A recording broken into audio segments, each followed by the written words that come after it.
I think that's a wonderful question. And I really wish more people, at least in the North American church, were asking that. Well, if we're talking about systemic forms of injustice, I can talk to you now as a white male in the United States. I have great reason to examine my heart because of some of the deeply ingrained prejudices that I truly have found. And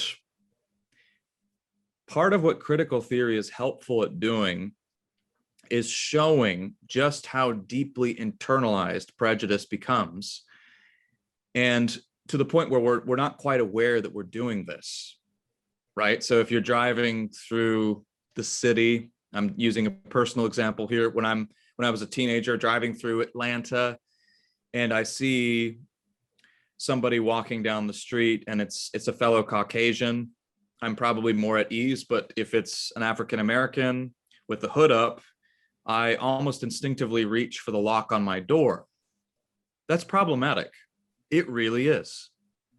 I remember having to face moments like that.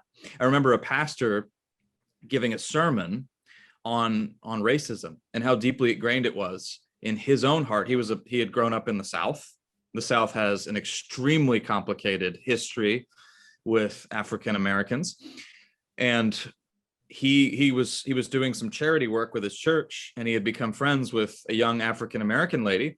And at one point, it was in the grueling sun. He was really hot. He was pouring sweat, and he didn't have any water. And so she said, "Oh, here," and she just handed him her glass, and he just froze, and he realized he didn't want to drink from it. And at that moment, everybody in the congregation, we were stone silent. And he just said, "I realized at that point just how deep this prejudice, this discrimination, this sin was in my heart." So those are very powerful moral insights. And as Christians, we can go a step further than our friends who have embraced critical theory and say, no, this is not just at a societal or political level. This is at a heart level. My heart needs to be renovated by the living God and cleansed of this.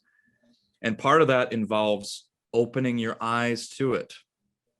And those were some of those tics that I have.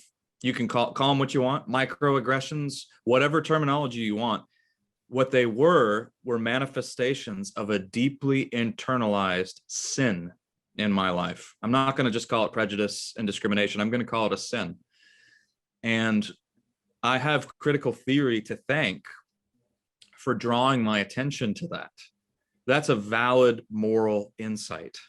And I think as Christians, we can welcome that without necessarily embracing the solutions that are recommended by many within critical theory circles. Certainly, we can welcome the insights into the levels of corruption that implicate each of us.